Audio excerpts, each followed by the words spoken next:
All right. Hey, y'all. Welcome to Hangin with the Hunns. We are back in studio after many road trips in the honey hive. And today we have Ron Armstrong.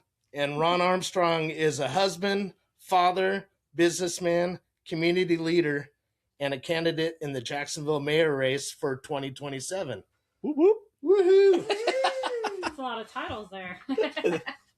So, Ron has a very amazing story. I've been doing some, what is it called? Counterintelligence. Deep diving. Deep dive in Ron Armstrong. And I love your story. Thanks, and man. This whole thing almost didn't come together because I really didn't want to do a political podcast, And I was like, and Kat, she messaged me and she's like, "Oh, you gotta get this guy on your podcast. It'd be awesome. It'd be great for you guys, and you guys would be great for him. And it's a kind of a different community, that we'd be able to reach." Yeah. And so I'm like, I don't know. I don't. And I knew nothing about you, so I'm like, well, let me think about it. And I think I kind of like brushed you off probably a little bit. And I prayed about it, and I'm like, you know what? Let me look this guy up. And I looked up some of your podcasts on YouTube, and I'm like, oh my God, I love this guy. Seriously, like, how do we not know each other? That's what I was thinking. And we have like 80 mutual friends, and I'm like, okay, this guy's really cool. I like him a lot. And your heart, we have our testimonies are similar in a lot of ways. With our past, seeing your heart in the different interviews, I was like, okay, no, this isn't going to be a political podcast. This is going to be a podcast like we love to do. Like we always do. Yeah. Just like, people telling their Jesus story. Yeah. Like, let's talk about Jesus. And so anyway, that's the backstory. But take it away. Yeah. Let's get into it. Everybody needs a cat in their life, right? Yeah, right. That's right. Thanks, Kat, for setting it up. Yes, thank you. How raw and real do we want to get? I mean, is this a PG or what are we? No, you do whatever you want. Okay. Yeah. I mean, gosh, so it starts at the beginning, just like anything else. And, I'd start my story off by saying that I grew up in just a house full of trauma and not knowing what my life was like. I'd say probably it's hard to remember before 8. Which a lot of people, when you say that, they're like, you don't remember your childhood? And I'm like, no, I don't really remember it, because there was just so much noise, so much chaos. My mom was a full-time alcoholic. My dad was the full-time drug addict. And coming home from school, and, I got pictures now. My mom's giving me pictures, and she shows me what she was like and what I was like as a baby. And, I ask about the stories growing up, and, it started at an early age because I grew up with a hole in my heart. And I was born with a hole in my heart, which I was like, oh, okay, well, I'm still here. And she's like, yeah, but it was much more than that because of the lifestyle they lived with addiction, which now, as I know, as a matured Christian, it was a generational thing. It was a bloodline thing. It was a curse thing where you look back at my grandpa and my grandmother, they were addicts. Then you go back even one step further and their parents were addicts. And it just flowed right into me. And so that's why I'm a big believer now. If the bloodline's not broken, the generational, the root is not cut, it carries over. And so it carried over in me. And so my dad, I forgot, I think I was like, I don't know, 2 or 3. He actually stole me from a hospital. So when I was in the middle of surgery, came out with this whole hole in my heart. My mom was in the hospital. She was staying in the Ronald McDonald House. And then next thing you know, my dad just went in the hospital and took me and, haul tail. So that was kind of like the beginning of her sharing the story of like, that's just my life. And then, so when I grew up, probably age 9, 10, I never seen my parents together. So I never really seen my mom and dad together. I just seen all the photos. So they divorced at a very young age. So I moved in with my stepfather in Daytona Beach. I was born in Volusia County, Daytona Beach, Holly Hill. And so she got remarried to him. And so that was who I grew up with. My mom, which she was still an addict. She was the type of addict where I came home from school and opened the door as a young kid and my mom's passed out on the floor in the house. and calling 911 on my mom, and, not understanding what a full-blown alcoholic looked like. Going in my room and underneath my counter in my bathroom, finding vodka bottles, and, she hiding them under my bed. And, watching that lifestyle was just like, it wasn't really what a young child should be experiencing at that age.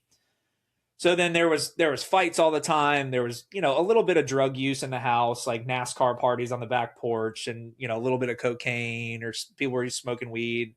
But at that age, I didn't really know what was going on. But I do remember at the very beginning when there was a lot of fights, stuff was throwing, people were hitting each other in the house, whether it was my stepdad and my mom or people that were over there. And I remember just going in my closet one day, and I think I was about 8 or 9. And that was my first thought of, like, I just wanted to kill myself. I sat in that closet. I cried myself to sleep. I was thinking, about hanging myself in the closet at 8, 9, just to get away from this stuff. I was done. So then 10 came around. At 10, I was sexually molested by a family member. That was a whole experience. I thought that was kind of normal. Hey, we're going to go do this thing. And, no one really said anything. And again, full of trauma. So, when that whole thing happened, I was like, oh, okay, I guess this is okay. But not knowing that was another entry wound into my life experience on a sexual level. And so fast forward, my mom left. She took off of my life, and she just left, 11, 12 years old. And so I was left with my stepfather and just trying to figure out how to grow up. And so I knew quickly he was doing the best that he could. He provided for me, put a roof over my head. But still, every weekend was drinking. There was drugs, women coming in and out. I just knew it wasn't right. And so from there, I took off and needed to go live somewhere else. So I moved down to South Daytona, moved in with my aunt, who was another alcoholic. And so that's kind of where my road to destruction actually started, probably age of 14. I started sneaking out, stealing her car. Next thing you know, a very well-known drug dealer was across the street from my single-wide trailer. I lived in a trailer park. And one night I crawled out the window, and I was very curious because there was always like the party going on over there. And so at the young age, 15, I walked over there and just said, "Hey man, what are y'all doing?" And this is in the middle of the night. And he's like, "Hey, come on over and, hang out with us. We'll go out for tonight." And then quickly realized the first ride that I took with him, I was like, oh, I'm in for something much more deeper than this. So next thing you know, I was holding a crack can with him. He's smoking crack, driving down the road. And he's like, oh, we're going to break in all these buildings. And, this is what you're going to do. And hands me a crowbar with a pillowcase. And he says, we're going in the bottom floor. We're going to break in all these machines, steal all the money. And so next thing, in the matter of, 30 minutes, I was involved with this guy that's been doing this for a long time. Yeah. And so that was it. That's where it really started, and came back. And I began in that lifestyle, started going out, breaking in cars, stealing property. And so I was arrested at 16. That was my first charge of burglary and drug paraphernalia. And so left Daytona, was shipped off to the panhandle of Florida, in Perry, Florida, small country town, one traffic light. And at this moment, I got a phone call. I hadn't talked to my mom in a couple years. Didn't know where she was. Didn't know she was dead, live, where she was at. And then I got a phone call that they found her on the streets of West Palm Beach, Florida. And they said, hey, if you want to come see your mom, this is probably going to be the last time you're going to see her. And so come to find out, she got involved with sex trafficking and a biker gang called Hell's Angels. And then another biker gang that was another notorious one. But she got involved with this gang and just lived that lifestyle down in South Florida. And then she tried to get out, and they beat her out.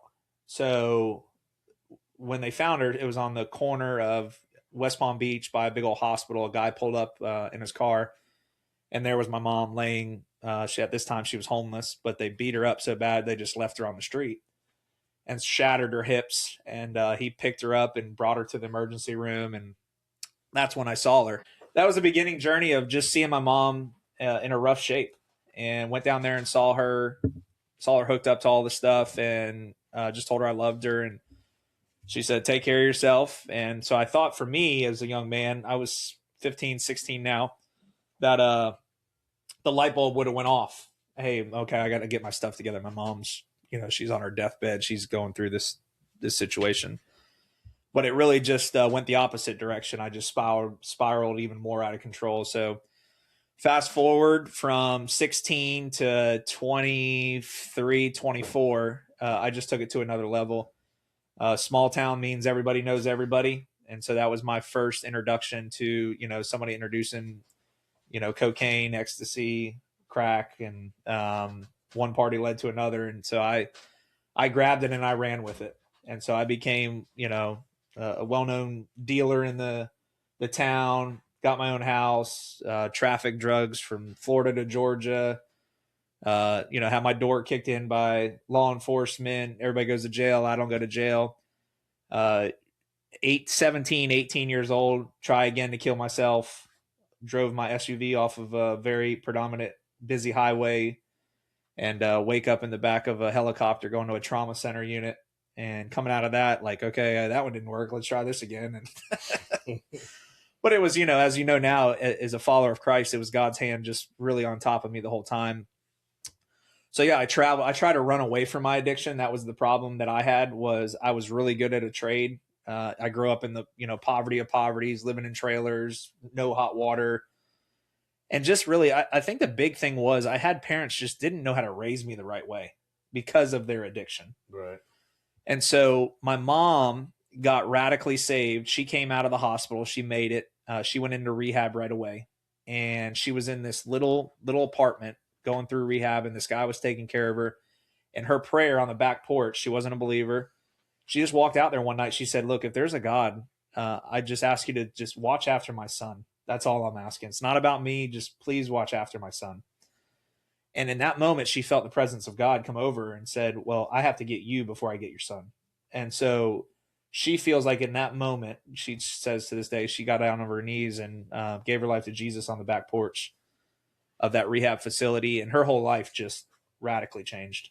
Come on. Sorry. No, what are you going to apologize? Sorry. That's what family does. This is hanging with the Hunns. Hang with the Hunns. I had to go put her cone on. Yeah, put the cone on. Toilet's going to overflow. Something. The cone shaved. That way it settles her down. Where's my headset go? It's on him. I'm keeping it warm. I was like, okay, there we go. Yeah, so she got radically saved, and then she just began this journey of just diving deep into the Word. This is your mom? Yeah. So she got radically saved. And then she just started calling me. She just started telling me about this Jesus guy. And at this point, I was just like, nah, Mom, ain't happening. I was living my life, doing my thing. So when I started running away from my addiction, the one thing my dad taught me was he taught me a trade. So he put me into work at a local paper mill at 17, building scaffolding. And so I took that and ran with that because I barely graduated high school, had no desire to go to college. But then that trade took me from Florida, Georgia, Virginia, up towards Washington, the Carolinas, building ethanol plants, fuel refineries, building it on top of bridges, skyscrapers. It was the best job I ever had. Made a lot of money, but the problem was at night I had a different life. So everywhere I would go for work, I'd work really hard during the day, and then at night I'd just go to the bars, go to the strip clubs, go just live a completely different lifestyle. And so my last stop, while my mom was telling me about this Jesus guy, was in Hamlet, North Carolina. I got super high one night, stayed up for a very long time, went into work the next day, missed my shift, and show up late and decide to steal a bunch of company property that day to fuel my addiction. So then I get home, and the word had already got out to my CEO of the company, the sheriff's office. And so as I'm pulling in my driveway, they're already there. Sheriff's office is there, a couple police cars, my CEO, and they said, hey, Mr. Armstrong, we got two options. Option one, we can file charges. This is going to be a very serious thing. And talking to the officers, they said, yeah, this is a couple years. But then my boss was like, or we just call it quits. Like, you've been a great worker. We understand you have a personal issue going on, and we hope you get some help one day. But we just think this would be the end. And I said, absolutely. I'm so sorry. So I lost everything in that moment. Lost my house, lost my toys, lost my relationships, lost my job. And I look back at it now, and it's just, I'm a believer now. God will take you to the very bottom in order for him to knock on your head and say, hey, man, are you paying attention? Right. So that was my journey into Jacksonville. And so that was what brought me here in 2009. Guy reached out on the internet, and he said, hey, you've got a very impressive resume for a young person. I'd love to meet in South Carolina. Let's meet at a Cracker Barrel, talk about a job here of you working for Mayport Naval Station, overseeing the scaffolding division.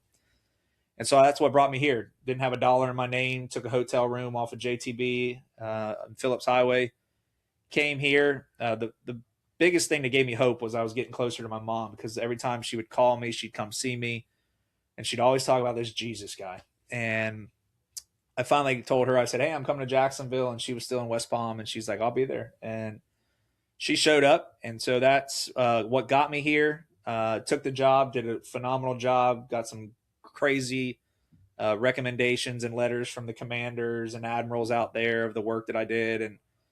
But I was still eternally lost. Again, I was up there in the world making good money and, thinking I was cool and going to the bars and meeting all the women here. But I was hopeless. And so one day a crane operator walked up on the flight deck of a United States destroyer out there when I was working on. And he says, hey, Mr. Armstrong, he said, I'd love to invite you to church. And I said, nah, I'm good. I don't do any of that religion stuff. You're good. Yeah. And it's just that the moments of the pride, and you're just like, I ain't getting nowhere near that stuff. Those people are whacked out. Just crazy people. And when you don't go to church, you just think you have this perception of what are those people like? And you think Christian. You're not going to be anything like them. Yeah. I'm like, I'm not fitting in. I used to think like if I went to church, the walls would catch on 100%. fire, 100%. all the time. And I'm like, it's just so stupid, the things I thought. And being in the whole music scene, I was into, metal music. So that's there's AC/DC there's a lot of evil, with that. And it's just, I did not think I would be accepted, in a church. And we kind of wasn't actually. Yeah, it's funny because the only church I knew of was a Baptist church that I went to. That's where I was actually scared to get in the state. Like, I was like, I don't want to burn in hell because that's what they say. Oh yeah. Like, if you want to burn in hell, get saved. I'm like, okay, where do I sign up? Yeah. And I was like a teenager, but so that's the only church. And I was like, of. all my friends are going to be there. So I mean, So when I decided to go back, or we decided to go back to church, I'm like, this is the only church I know. Let's go check it out. And it's Baptist. And he was worried about his tattoos are being judged, and yes, he got the looks. I saw it; it made us uncomfortable. They did not I was like me. Okay, this is not the church for us. It's not church anymore for us. So I'm like, we only went I think a few times because there was a sweet couple there that we just loved. There's always one sweet couple, and I just love how she would sing when we would do the worship. We just loved them, but we were like, we just couldn't stand it anymore after just all the looks and just judgment. So we stopped going, but. Later we found a good one, but yeah, you do worry about go for the first time when you go. Oh gosh, it's just like you just sweat just having a conversation. Yeah. Well, when he invited me, he was like, "Hey man, I'll pick you up. We'll go to lunch." Like there was just something different about that guy, and so I took him up on it, and I got dressed up and thinking, "Hey, we're gonna go to a church," and so we ended up going to Beach United Methodist Church in Jax Beach. He picked me up, and we show up. And the thing that I always tell people that changed my life outside of the actual radical encounter that I had was a stranger that when I was walking to the door, this grown man, his name is David. He's from Australia, I think, had a strong accent. He was like, "Oh, good to see you, mate." And grabs me. Yes. And I'm like, whoa, like this grown man just came up and gave me a hug. He's like, "Man, so good to see you." And the thing I tell people all the time now is when you're not hugged or loved as a child, but when you are embraced and it's real, you just tell something's different. Right. So we go through the door, we sit down. My pastor, Joby Martin, who's over the 1122, and he's just, you look around, everybody's in like swim trunks and just normal people. And I'm like, man, this is weird. And he gets up there preaching, and, as the Holy Spirit just starts to come out, he just starts going right at your gut. And you're just like, dude, this guy was like looking at my bedroom window last night or something. And immediately the whole sermon was just like I can say it now, that the Holy Spirit was just drilling me. And it was just talking about the weight of sin and, the payment of it. And, if you're really in here and you brought this burden, you can leave here, just leave it here. And so at the end of the sermon, he says, hey, he got up, he said, I feel like I'm going to do something different. He said, I feel like there's somebody or some people in here in this room that have carried just a load into this place, and that you've been trying forever to release this burden, and you're walking around carrying this thing. Just leave it here. And he said, you can do that today. You can be forgiven. That there's a real man that died for a real person, and that person is you. And so at the end, he says, hey, I'm going to ask you to stand up. If you're here and you believe that's for you, like, just stand up. And that was just when the power of God just lifted me up out of my chair and, started shaking and sweating. And my buddy next to me is like, dude, what the hell's going on? And I was like, I don't know what's happening. And he's like, I don't either. I love it. Yeah. And so that was my encounter, got radically saved. And then you're like, wait, this isn't normal. I know. Yeah. I was just like, this is wild. So I left, and then you can imagine, like, getting radically saved, hearing this good message, and then it's like, oh, hey, see you next week, and you're like, wait, I don't have an instruction manual or something with this. Right, exactly. What now? Right. I wonder how many, after that experience, people your coworker invited to church. He's probably like, oh yeah, you come to church with me. Yeah, right. He was fishing. His first time was like, I got one. Yes, I got one. Oh, that's awesome. So yeah, that's that was my radical conversion. Called my mom, and she was just ecstatic. She said, hang on, son, like, God has got a plan for your life. And so to kind of catch us up over the last 16 years and fast track, I just gave my life to Jesus, and I said, all right, Lord, wherever you want to do, wherever you want to send me. And so immediately I went into missions, went into Haiti, Brazil, Israel, spent time over there, just humanitarian work, came back to Jacksonville. Got involved with 1122, took a job with them. By this time, I met my wife on a mission trip. We had one baby, our oldest Ezekiel. Came back, got involved with 1122 to help them with their thrift store ministry. I was a part of that, helping them organize, run, and manage that whole operation for a couple years. It was great ministry. Then Lord called me to leave the church. He said, I was just preparing you to go back into the world of corporate America. By this time, my biggest prayer was that God would take the desire of drugs, alcohol, pornography, any addiction that I had, that I just wanted it to be gone. And so I can slowly the testimony is, like, I have no desire to even do any of those things anymore, and didn't have to go into a facility or anything. But left the church, went in corporate America, ended up cleaning toilets. Out of all the places, one of the most humbling places that he put me was to oversee a janitorial company, and being out, every night around the city of Jacksonville, cleaning toilets and making great money, and, running a very large operation. It was great. And then in 2018, he had me deliver beds over to an apartment complex in Jacksonville called Cleveland Arms. And it was, in 2017, they had an article come out that it was one of the murder capital apartment complexes of Jacksonville. And so went over there to deliver beds. And then when I delivered the beds into the apartment, that's when I saw the things from when the doors open, and saw the black mold, roaches everywhere, rats, that these were kids. These were kids over here in this community, and this is how they were living. And I was like, this reminds me of Haiti. Like, what the hell is going on over here? This is 20 minutes from my front doorstep. So I went home, told my wife, I said, I cannot leave that community. I got to do something. There was absolutely no way I could just turn my back to that, what I just saw. So started a nonprofit in 2018 after seeing that, and ran that for 7 years. I stayed in that community 7 years, gave it my all. We raised millions of dollars, did some phenomenal work, saw a lot of people get saved, and helped change the name from Cleveland to Vista. We came off the crime map.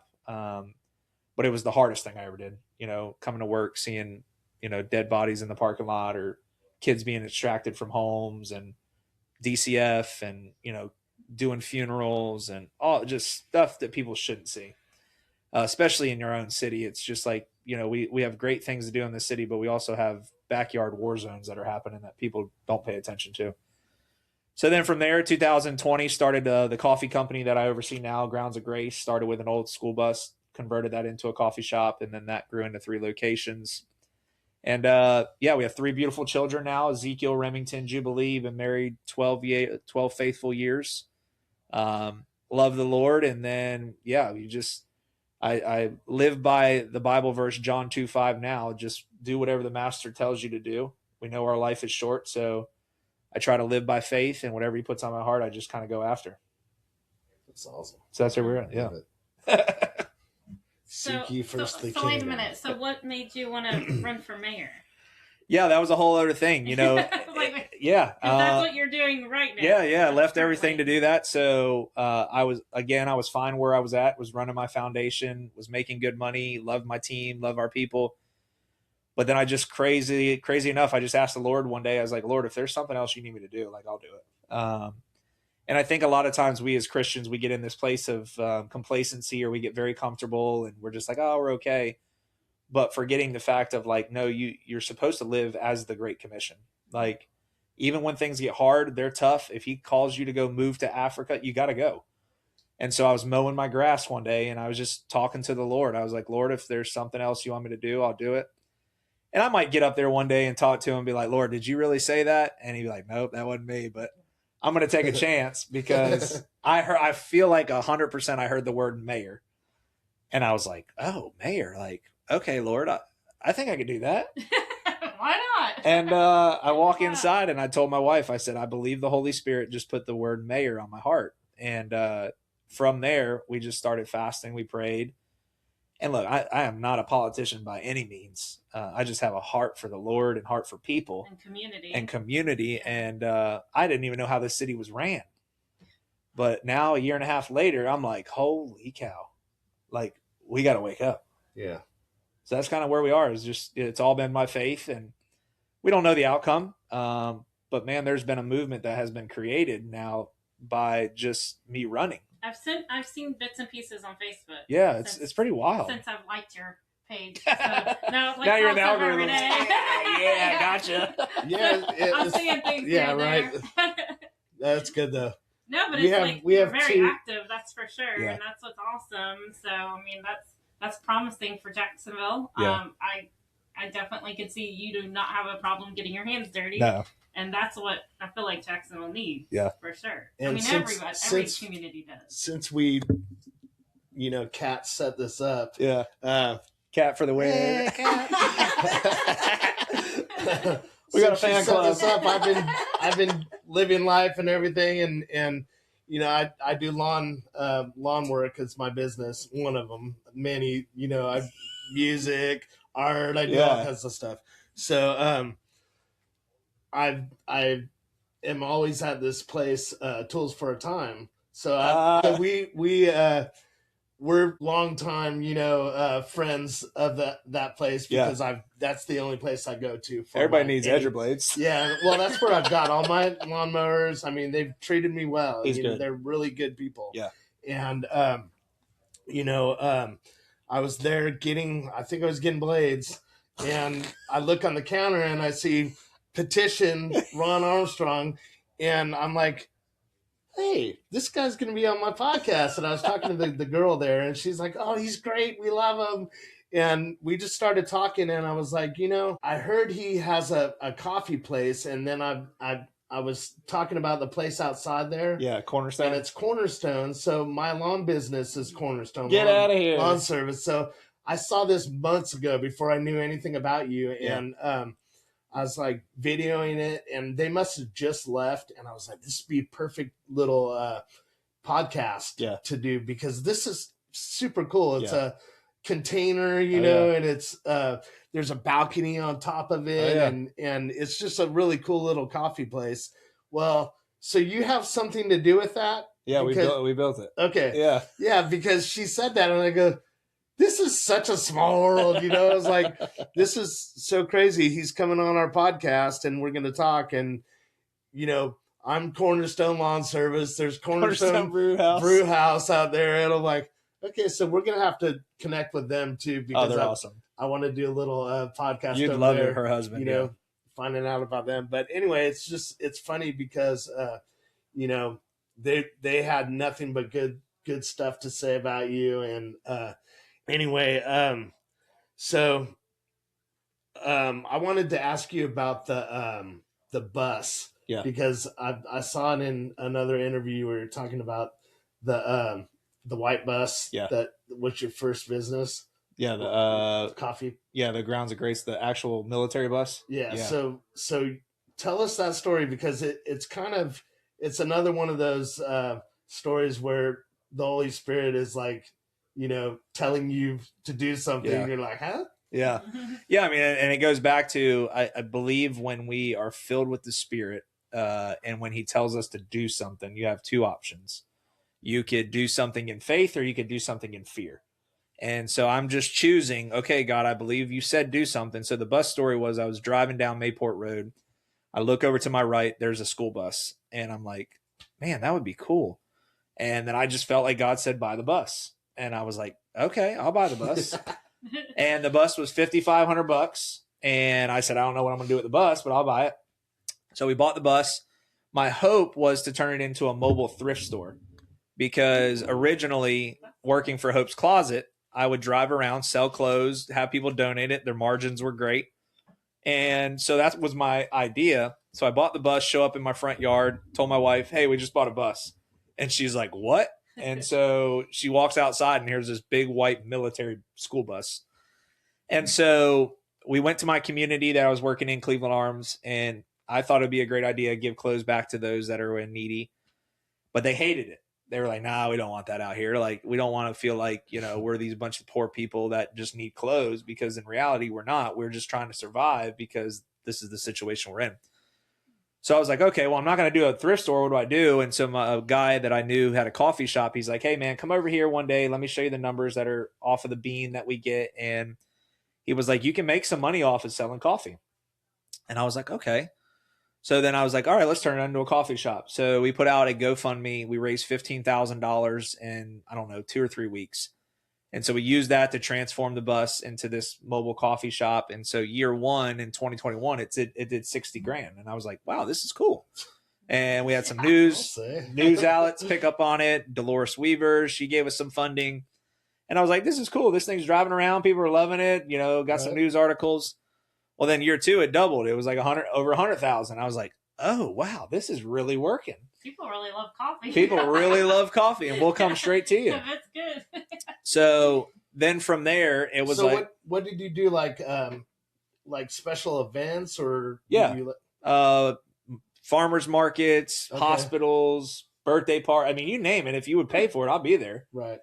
And so that really started, just that bus. And so it was a hit. I mean, we paid it off. It was 100% profitable. But then just like anything else, I mean, you probably know this, as a dreamer or a visionary or an entrepreneur, it's like, you just don't stop there. You're like, oh my gosh, this is good. I got to get some more. And so then that was our first store. Again, God led me to Arlington to help a lady. She needed some help redoing her facility. So I spent a year there helping her redo her floors and her facility. And while I was there, God pointed out our store and said, hey, this might be your coffee shop next door to her. And so we went over there, we explored it.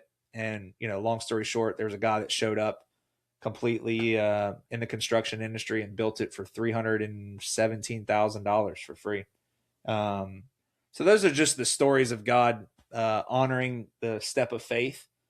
And so that's why now I believe, even with me running for mayor, it wasn't by coincidence that he said mayor. And now here I am running for mayor.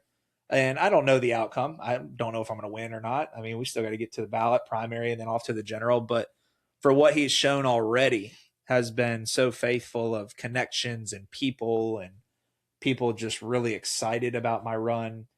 But also there's some really crazy people out there too. Yeah, I saw that too. I was like, what is that? Oh, yeah. We just had to file our first police report yesterday. Oh my gosh. Yeah. It's like, So people really? Like, we're trying to do good things here. Right. Nothing better. It's like, it doesn't even make sense. It's like, Well, I just read something today, which it makes sense now. Somebody sent me a message actually before I was walking in here. There's people that really enjoy political violence. And this guy on there, he's like, I love being in political violence. And I'm like, that's what killed Charlie Kirk. But there are people out there that love this kind of stuff. And I'm like, I did not get into this to love political violence. the latest thing is 40% of Democrats feel that violence in politics is okay. Yeah. Yeah, it's so 40%. That's wild. there's so much hatred online too, and it's like Well, they're motivated by fear, so I guess that makes sense. it's they're told what to do. definitely like an addiction, you know, the people that I don't know if it's like a right or wrong, they got to be right, or you know, whatever it is, but it's just like there's no love. And you know, I used to get caught up in it on, you know, Facebook or whatever. Yeah. Post, you know, whatever, you know, it's stupid things, but I don't do it anymore because I'm like, you know what? You think God would, you think he honors that? Do you think he wants me to be, I mean, that's, I'm sending the wrong message to anybody, you know, people, even if I don't know him or I don't like him, I don't want to send that message to people of, you know, I'm some political jerk or something, you know, and I want to send love to these people. And, so I haven't be divisive either. Every once in a while I get sucked into it. I'm like, dang it, you know, but for the most part, I'm Lord's working on me, you know, he's like, I'm posting good stuff. Yeah. And you know, it's stuff that's, I don't know. It's like, you know, I post Bible verses and inspirational things, you know, that's what we need. Yeah. We don't need to be torn down. There's just too much of that. And it's like, I've been in the whole metal scene. I've been in this chaos for years, you know, and when we got saved, we started going to, well, real quick, where we left off, me at the Baptist church. Yeah. So we went home and we were watching Joel Osteen on TV, and I know there's a lot of haters. I love Joel Osteen. God will use anybody. I will always love Joel Osteen. So we have a personal connection too. But anyway, he always says at the end of his, and I've said this in podcasts before because it changed my life. It's my salvation is because of this. Yeah. And he says, I just want to encourage you to go out and find a good Bible-based church.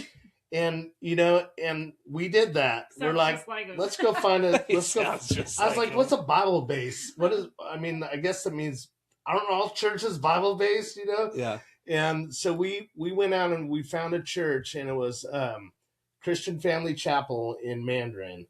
And that church, what? That's my church. That's his Is it really? Okay.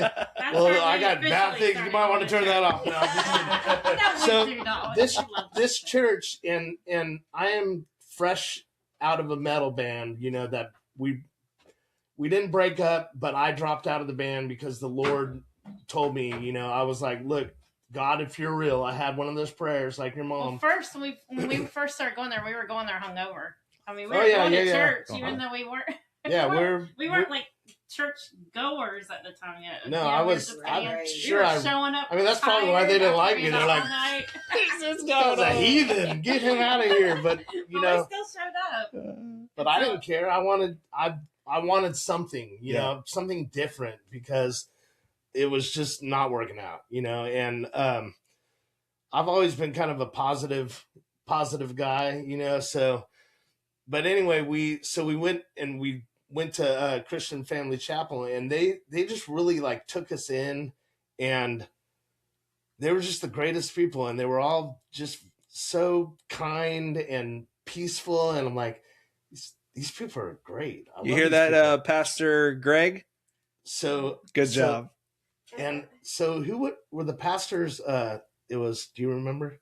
It had to be Pastor It'll Greg. come up. Yeah. I mean, this was. And there was another one, early Doug. 2000s. There was Doug also. Oh, Doug. Yeah, I've heard his name before. And and anyway, Yeah. so they took me in, and Ian was the worship leader. I don't know if he's there anymore. And his wife played piano. And basically, when I got saved, we got baptized together in front of the whole church in hot tub, both of us together, because she was like, well, I'll just I needed to rededicate my She life, thought she and was, I was like, I'm rededicated to Jesus, and basically got saved again, because like I said, the other time was just a fear. I don't want to burn hell. So this time I understood what it meant. I'm really going under now. Yeah. So I was like, I need to get baptized again. Let's just do this all over again. And they really took us in and didn't just leave us hanging, you know, and because I had seen so many times in church where, you know, like one guy, every time the altar call, he'd be raising his hand. Then like the next week, he's like, I was like, wait, like Tom, I just saw you last saved every week. It's like, where is there a manual after you leave?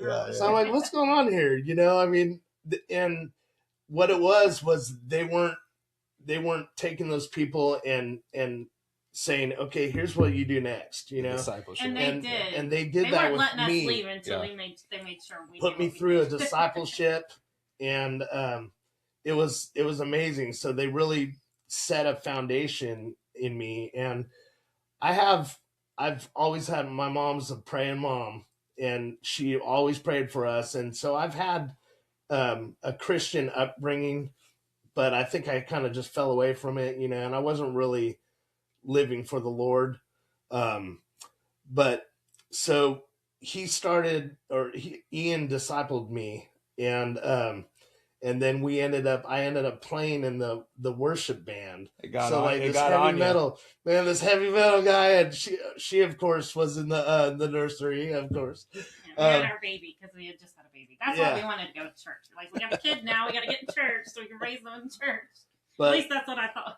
Long story short, so we were there, and then we ended up going through a whole bunch of, you know, life changes and everything, and had a kid, and we moved around a lot, and we ended up coming back to Jacksonville, and we were part of a church plant, and that really that was like 10, 12 years of our life that we really sowed into this church, and you know, it was our family, and that church disbanded or closed, and it kind of just tore us apart, and so we were like left like orphans. Now what, you know? I mean, and we didn't really think.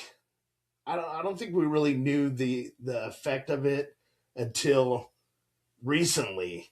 I mean, this is 10, 15 years later. Yeah. You know, they say hindsight is 20/20. Yeah. It's so true, because we went through this desert, and we didn't fall away from God, but we just weren't living for God.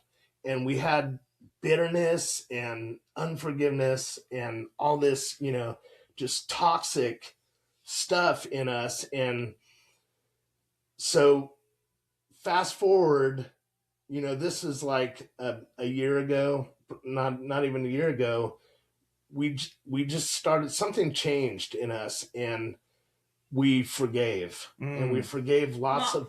Well, for me, it was just more recently. Yeah. Because, you know, like I was telling you about how I decided to do a podcast with him. I was going through a time that I was like, I didn't know what I was doing. Like, what am I even here for? Because we served in the church, and that was my life. And I was used to living that way. And when we didn't have our church and we didn't know where to go, we tried different churches, it just didn't work out. So I didn't know what I was supposed to be doing. And it really like was getting to me. I was like, what am I going to do with my life now? What do I do? I need something. And that's when he told me to do the podcast. God literally said, you're going to do the podcast with him.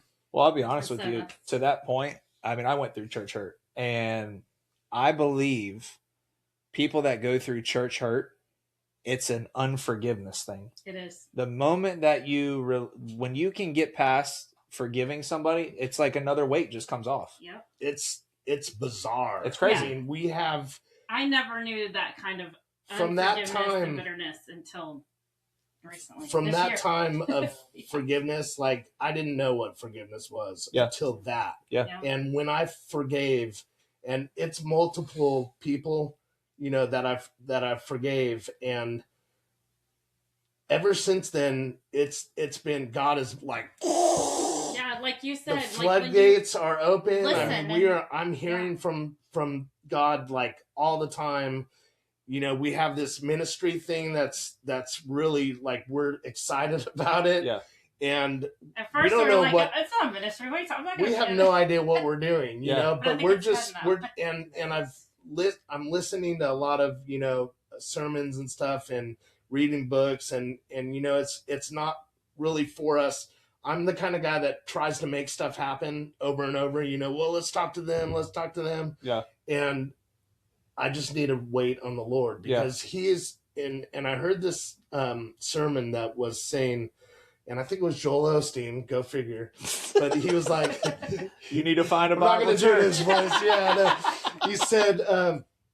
He said something like, when God speaks something into your life, he's said it and he's going to make it happen. Yeah. So you can stop praying for it to happen because it's already in the works.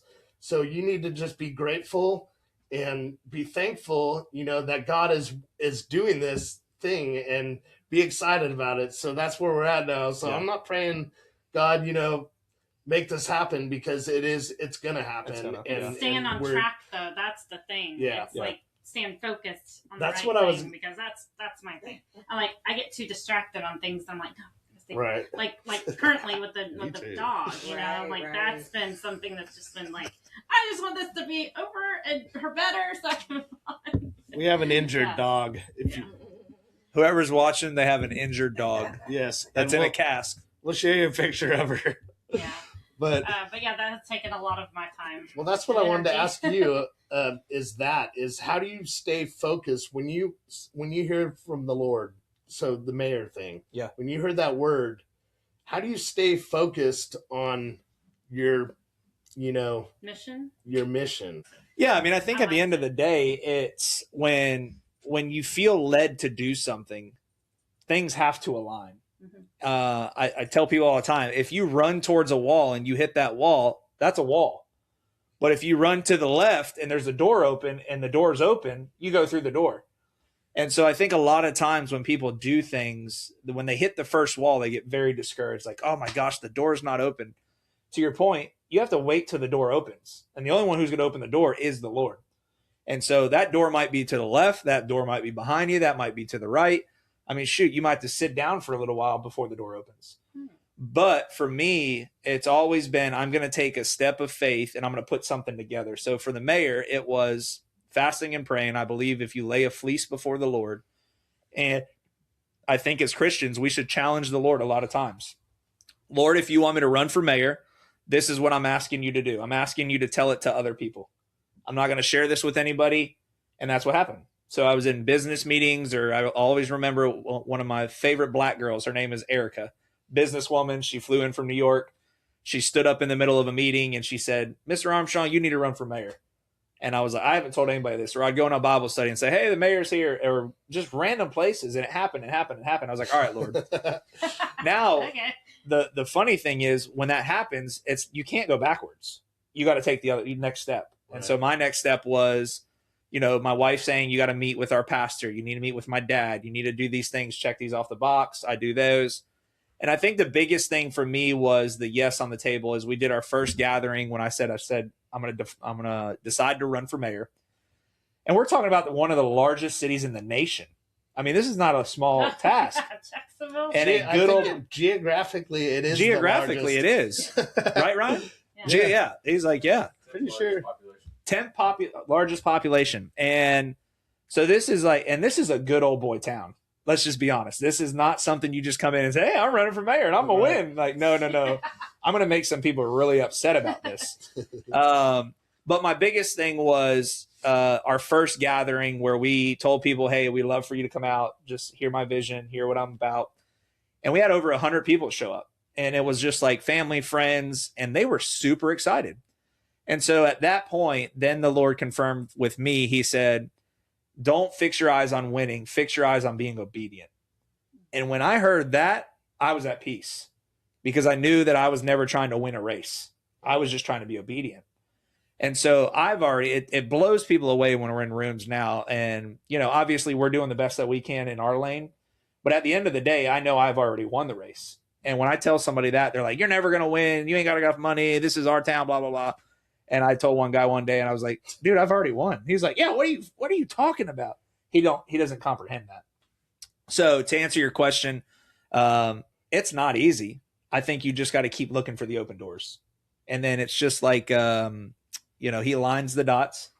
And, we've all been in situations where doors close. Right. Okay, it's closed, no problem. Then we go on to the next thing.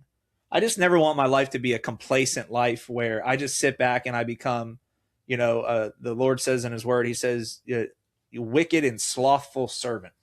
I never knew you. Right. Or, just because of laziness. Like, I want to be somebody that is productive and doing the best that I can with the talents that I've been given. Yep. Amen. So, yeah. That's that feeling I was getting, and I didn't like it when I was just sitting and not doing anything. And it was, it's exactly the thoughts.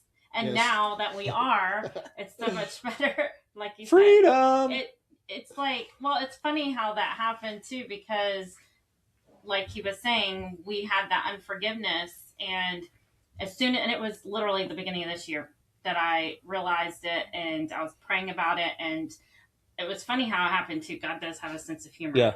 Because it was a situation I was put in to have to be face to face the person that I hadn't seen in years, that I had the unforgiveness for.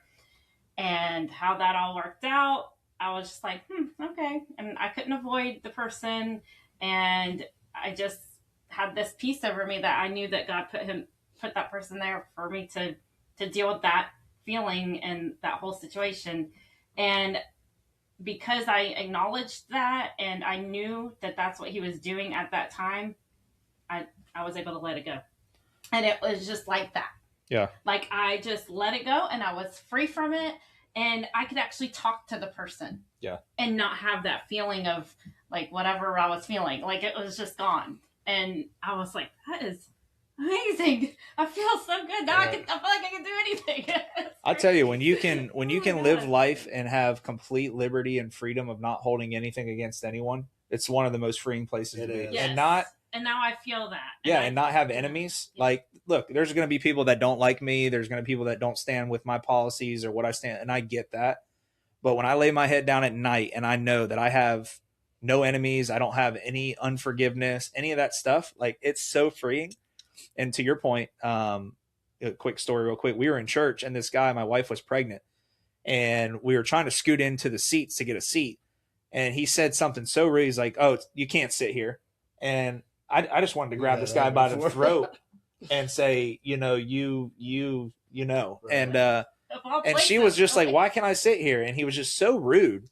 And so we got in, and his wife was like, hey, I'm sorry. My husband was like that. And I was like, basically, he needs to check himself, like, because I'll come over the seat right now.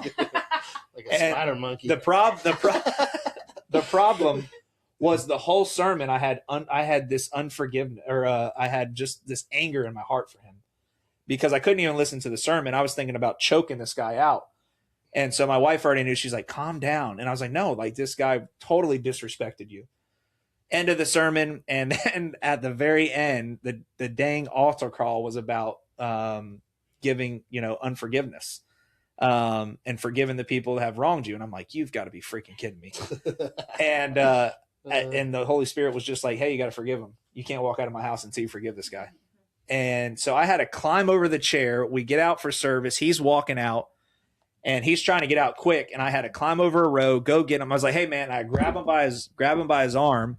And, and he's like, what are you doing? I was like, hey, I just got to apologize for something. He's like, what? And I said, this whole sermon, I've been so angry with you, and I just wanted to freaking squeeze your head. And he's like, for what? And I was like, you don't really, and he was just so oblivious. He didn't know what he was doing. And I said, the way you talked to my wife was inappropriate. And all I'm asking is that you would forgive me for me holding anger against you.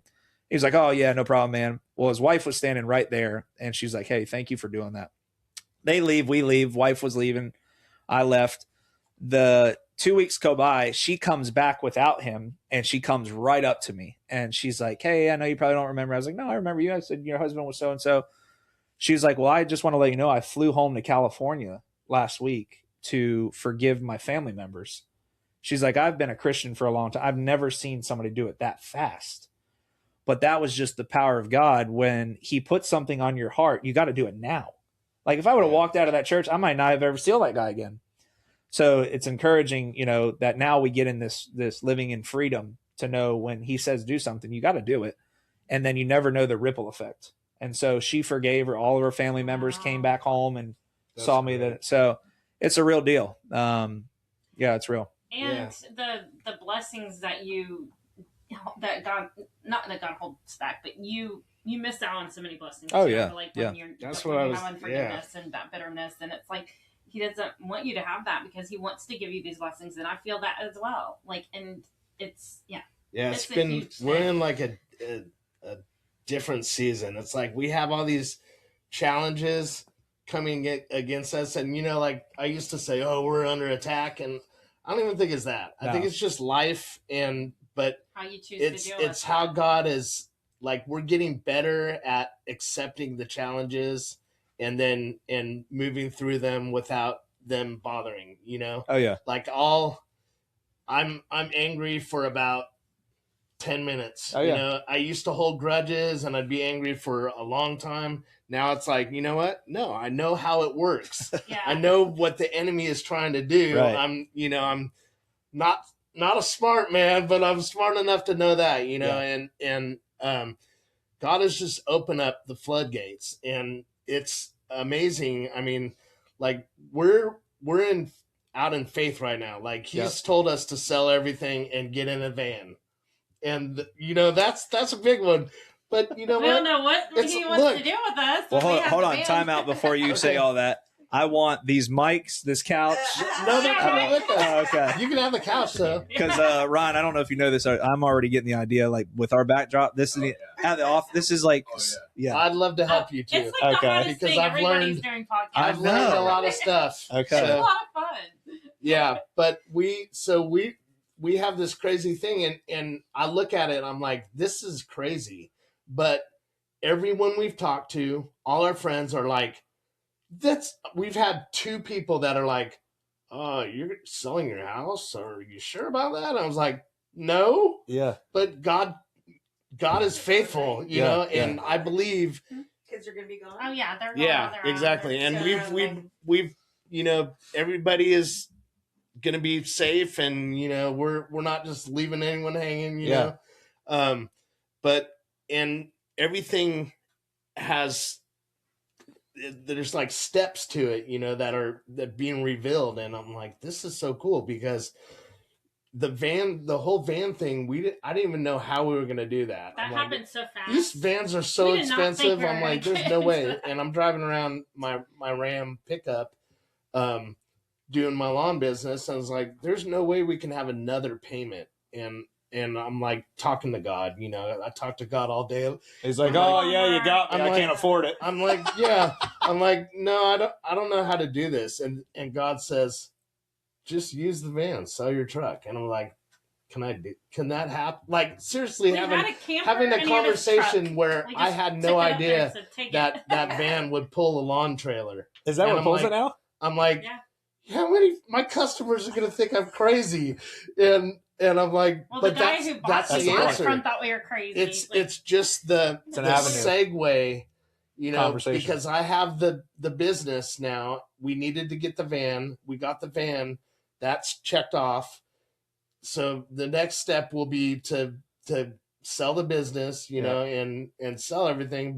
And I'm not going to worry about that right now because I don't need stress. Yeah. But I know God will take care of it because he's showing us, steps, baby steps. Yeah, every time we think about something, like trying to work it out or whatever, it's like, it just works out. It's like, oh my gosh. And okay.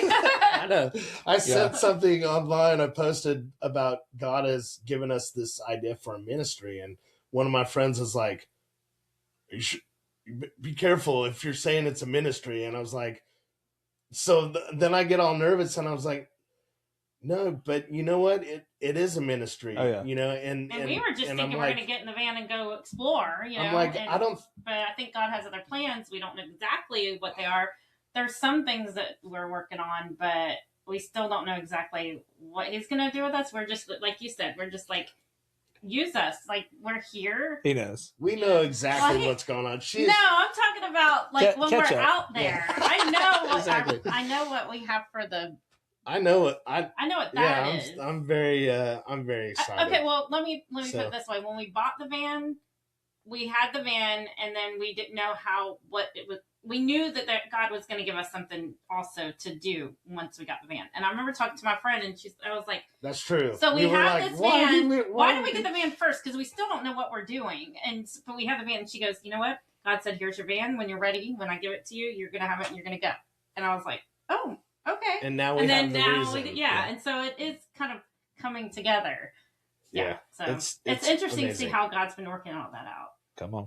So, okay, so how do people, how do we help you become the mayor? Yeah. Because I want to, however we can help you, if there's ballots or yeah. I know nothing about the I've been hearing a lot race. About ballots, and I'm like, what does that mean? Yeah, like, so how do we help? So there's a couple of things that we have to hit in order. So you've got a primary election, you've got a general election. So what we're working up towards now, no one who even is filed is an active candidate, qualified candidate. Everyone files. So like right now, if you go to the supervisor of elections, you look at who all files to run for city council, mayor. Like I'm at the top, and then it's me, Miss Donna Deegan, and then there's probably 4 or 5 more people, and there might be a couple more that get in. Everyone that runs for mayor is not qualified. You have to qualify when December comes, either by petition or by check. So 90, I think I will be the only candidate. There's some other people said that they're going to do it, but we haven't really seen their petition count. We're the only ones taking it serious. So we will qualify by petition. Petition means right now we need 8,000. I would like to get more than that. We're not putting a cap on it. We've got 7 months to get these signatures.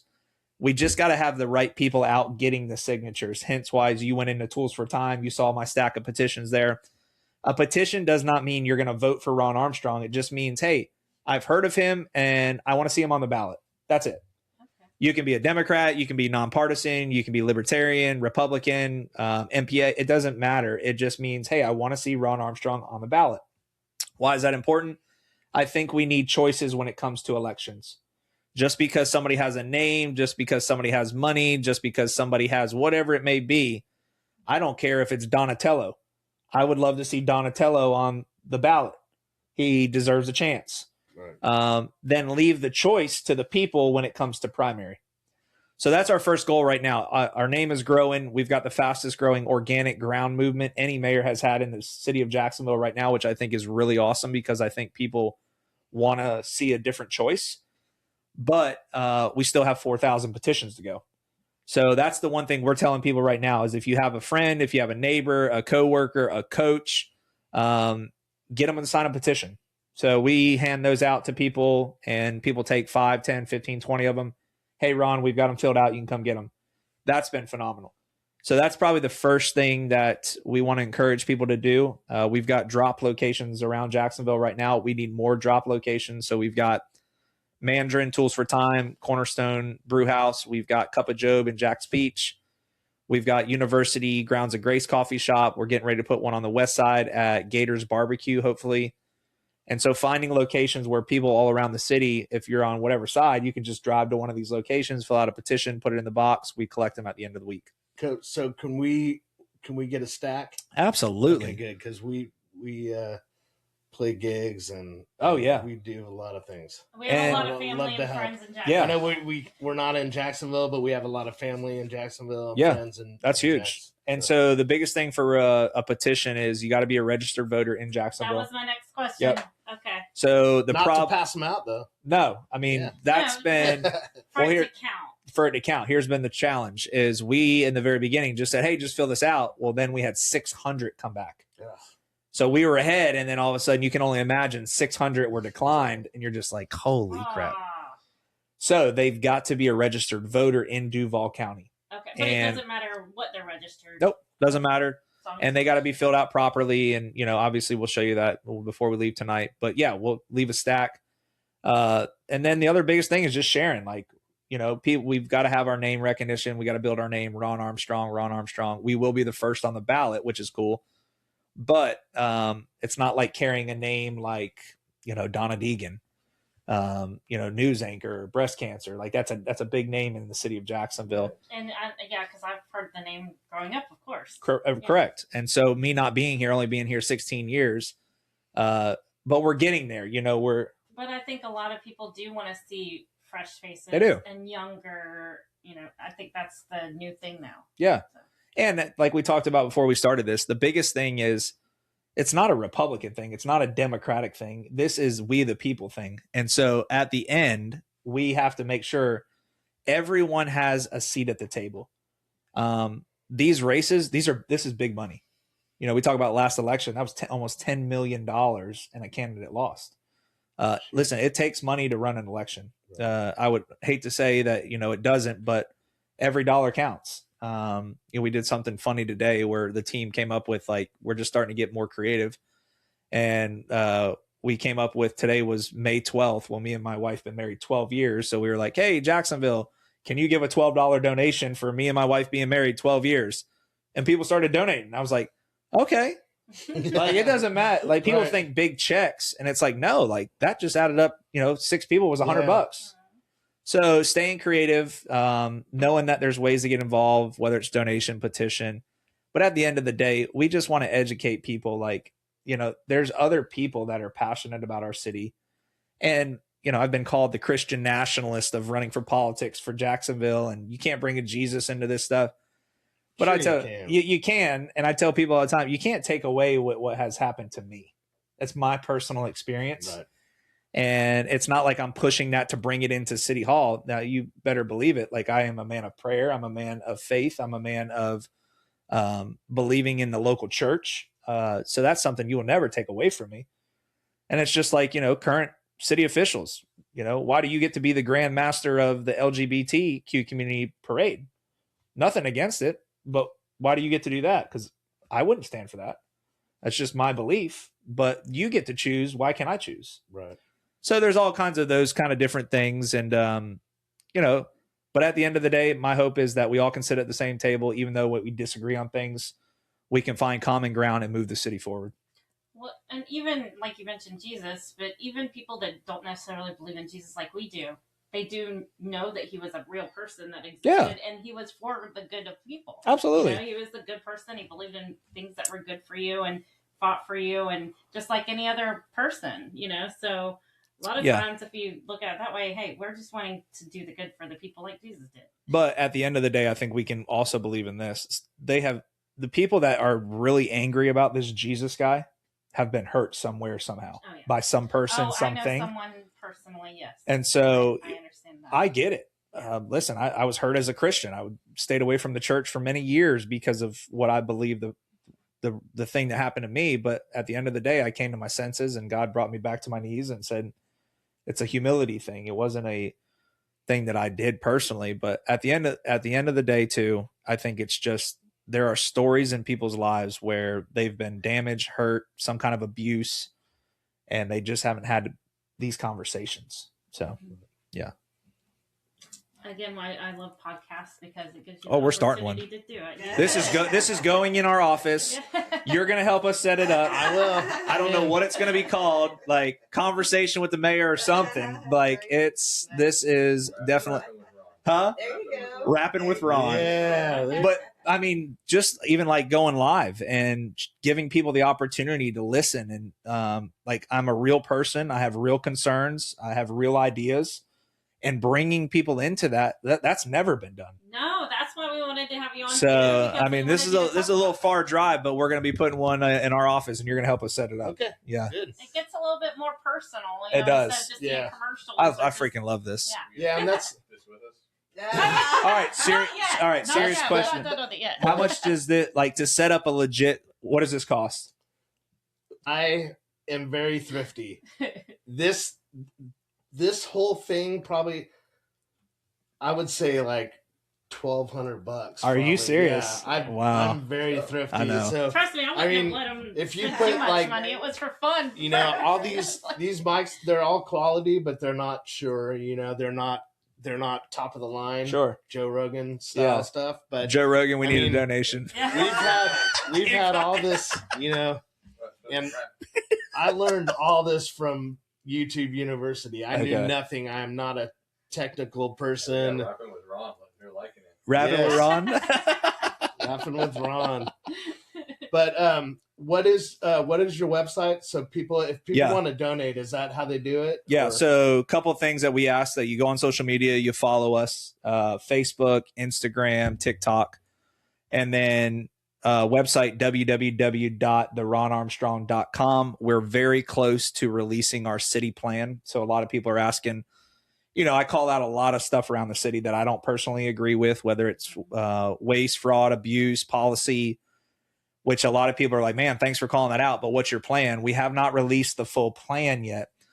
We are probably a couple weeks out, maybe a little bit sooner from releasing the name of that plan, how we'll execute and that kind of stuff. That will be all over our website. We'll be publishing that stuff. So yeah, to get involved, we take volunteers all the time as well. Thing that's been really working is house parties. We've got now homes opening up for people saying, hey, I've got a home. Love for you to come over. I'm going to invite all the neighborhood, our friends, family, coworkers. We got one Friday night. It's over 100 people. Just being creative, you know, creating space where, again, people just want something different. And so I'm not going to be the guy to sit here and say, hey, I've got every single thing figured out when it comes to governmental responsibility. And I always tell people, did the last mayor have that? Yeah, right? No, he was a lawyer. Did she have it? No, she ran a nonprofit. So don't tell me like I have all the answers. So with the right people, you can do anything. I was going to say, I like how you have that idea of finding the right people to work together. Absolutely. Working together I mean, look at this guy, chief of staff, holding the camera, going live. People don't even know who he is. Like, how's he holding that when he's on the podcast? And if y'all want to subscribe to our channel, there you go. Yeah. Plug. Hanging with the Hunns on YouTube. Hanging with the Hunns. Yep. Like and subscribe. Yes. Hit that follow. We're terrible at that. No, absolutely. I try to remember. Real quick. Yeah, Just real quick. So I just got one story we'll end with. So Carrie, the Lord put on her heart to have a prayer gathering. And she didn't really know, you know, what to do. It was put on her heart. And we have a lot of friends in our music community going through it, you know, different struggles and physical and, you know, just life. And so she wanted to have a prayer gathering. And our friends Kat and Toby, which you know, they took the idea immediately and helped us with it. And it was so great because we don't know, we just had the word to do it, you know. We didn't know what to do or how to make it happen. So we ended up doing it at Treaty Oak. So we were married at Treaty Oak 25 years ago, and so it's a special place for us in the park. And we rented the park. It's a beautiful oak tree. So we had the idea to get that park and hold it there. So we get there in the morning, and this is the funniest thing because we're nervous about doing this anyway, like, you know, trying to get everything together. And I had no idea what was going to happen. And God just said, do it. And I'm like, okay, like you said, be obedient. And we just showed up, and then... So Kat reserved the park, and we drive up to the park, and we pull in, and we're walking up, and I'm like, looking around, I'm like, what is going on here? It's like a lake. There was water everywhere, and it hadn't rained it hasn't rained in forever. Yeah. And the sprinklers are going... But they're like busted or something. They're just like going crazy. They've been going for a month, probably. I don't know how long. And I was like, we're paying for that as taxpayers, by the way. This is why we're talking to the future mayor. Oh, okay. Because I was like, who do you call? Like, that's what I said. So we did a video too, and I was like, you know, this is the taxpayers, not my taxes, but taxpayers are paying for this. That's a lot of water. And then Harley Davidsons. Hold on, wait, go back to because it's Saturday, right? And so I did call the city. Oh, yeah, you're supposed to call the city, right? It's like 693, whatever. It's a number Yeah, I've been calling a lot. Yeah. Anyway, so I called. It's like the number you call for anything. Yeah. Come to find out. And it's closed because it's Saturday. Yeah. I'm like, great, nobody's even answering the phone. So who's going to come take care of this? Like, how do we? Ooh, that's a good one. That's the first I've heard of that. Just So- you know, Oh, it gets better. It gets way better. Nobody's available. So we're going. We're walking up. There's a patio that goes all around the oak tree, and it's real pretty. And there's just it's lakeside now because of all the sprinklers. And there's Harley Davidsons, like the loudest Harleys Apparently in the there's world. A convention going And on. across I the love street. bikes. I'm a mechanic, ex-mechanic, so, and I worked for Harley. I love Harleys, but not on our prayer day. So it was like some kind of a rally It's at a the hotel right there. at the Convention hotel. Yeah. of And I'm like, okay, well, I guess I got to do riders, this. some kind of Oh, rider wow. club, and there was at least 100. And they were, how Harley riders are. They're like, "Rah," going up and down the street. I was like, are you kidding me? Really? And I'm And we're like, supposed to be doing a prayer. so I'm starting to and freak worship out, time. right? Because we're having acoustic worship and no amplifiers or anything. And I'm like, Lord, what's going on here? It is funny. Yeah. So we go up the deck to see if there's a spot for us to get set up and everything. And I set down my speaker and set down my camera and everything. And we're just completely baffled on what to do. Like, should we move? Should we move this? We called CAD. We're like, we might maybe want to move. Friendship Fountain. Yeah, move to another park. And then, so I look down after I get off the phone and I see there's caterpillars all over the speakers and everything. And we just saw on the and news they're the poisonous ones. to beware of those. We just saw it on the news, and they're sting. everywhere, like taking over. And I'm like, oh my gosh! What is happening? So and I'm like, bees. and then there's a beehive There's in a the beehive tree in the tree. up here, and I was And like, they're just swarming. I'm okay, hold okay. on. This is What beyond funny. This is like something for real. And so I call my buddy Isaac, and I was like, bro, I don't know what's going on, but we need prayer. And he's like, bro, I got you. I'll pray for you right now. And we prayed, and I was like, okay, I feel better. And then I hung up the phone, and he's like, let me know what happens. I was like, okay. So By we this ended time, up, Kat shows up. They show Everybody- up and they're everybody- seeing everything that we told them it was happening. And this is the date that God said to have it. 'Cause Yeah. I woke up one morning and had that date on my mind because I was thinking, when are we going to do this? And it was April she 11th. had the same date. And so, and she texted me and she goes, I think we should do it April 11th. I said, that's what God said. That's when we're going to do it. But I was like, why are these things happening?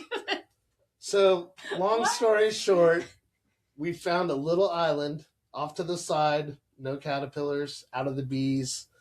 The noise No calmed water, down for a yes. little while until Toby gave his message. Oh, yeah, right when he And was then they gonna fired pray. back up, and I was like, really? I'm literally right It here was filming hilarious. him, and I couldn't hear anything coming out of his mouth. And he was great, But it was really good, and it was our first one, and we want to do it again. We're gonna make sure to check all the Yeah, I'll make the sure there's no bike clubs convention and going everything, on. all the bike Make sure internet there's no flooding. sites.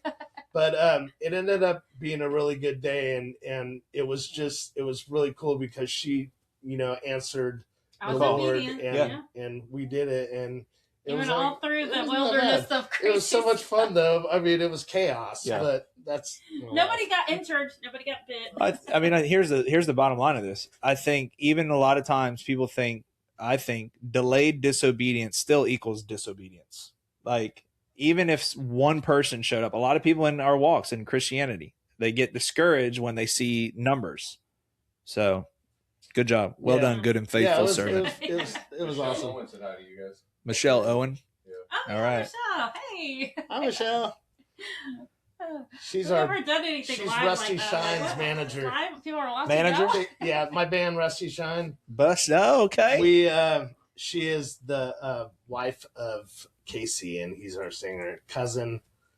we're a family band. I love it. So yeah, we're actually playing Moose Haven's 4th of July 250th Really? fireworks show. Sweet, I'll be working Yes. at 15,000 Nice. people. Awesome. Yeah, I'll plus. be looking for it. Yeah, Yes, Can we walk around and get petitions signed? Yes. Probably. Are you So- serious? Well, it is I in mean, Clay I'll- County, I'll but I'm check sure with there'll her. be people from It's Jacksonville. Wow. Clay County, but there's people from everywhere. Okay. around, so yeah, we're excited about that. So But yeah, you can check and make sure. Anything y'all think that we could be at, we'd love to be there. Yeah. Yeah. Hey, I'm working that one. Well, thank y'all so Yeah, much that's too, and awesome. for having me. This is awesome. yes, Yes, thank you for coming. Yeah. out here. I know it Yes. is a drive. That's all right. Everybody says y'all live so far away. I'm like, I asked Ryan. I was like, Ryan, you set this up. You trust this one? He's like, we're going. Yeah, It's like, all thank right. you. Thank you. Yeah, because it was sketchy, man. I was like, man, this poor guy. So I mowed the lawn and everything. I was like, we got Well, to. Don't mow the lawn. The- He always says in every meeting, he's like, Yeah, right. when we talk, he's like, you sure you didn't hear mower? And I'm like, you know, the Andrews going to Too weed. late now. Too late now. I went out and killed all my grass. Yeah, I want no Oh, grass. I would do that in a heartbeat. my I don't want to run from air. Yeah, mower. And Well, good it's deal. definitely a courageous thing to do. That's for sure. Yeah. You Yeah. have to have a lot of courage for that. Well, thank y'all. So yes, God bless you. Yeah, thank you. for coming out here. Absolutely. And everybody sign the petition. You'll Thanks, see Kat. us. We're gonna be. You're welcome. we're gonna be Yeah, doing it. work out. Thank you, Kat, for making this happen. I think this was obedience from. Absolutely. all of hey, us. God, talk to me. Right? Yeah, amen. There you go. So- We want to thank Warner Brothers for putting on this. And And I will be setting up the podcast studio for what is it? Hanging with Ron. I don't know. Rapping with Yeah, Ron. Trip Hazard. Yeah, Rapping with with Ron. I love That's it. awesome. I can't wait to see it. All right. So, Cool like deal. and subscribe. Yeah. See y'all next time. Thanks, guys.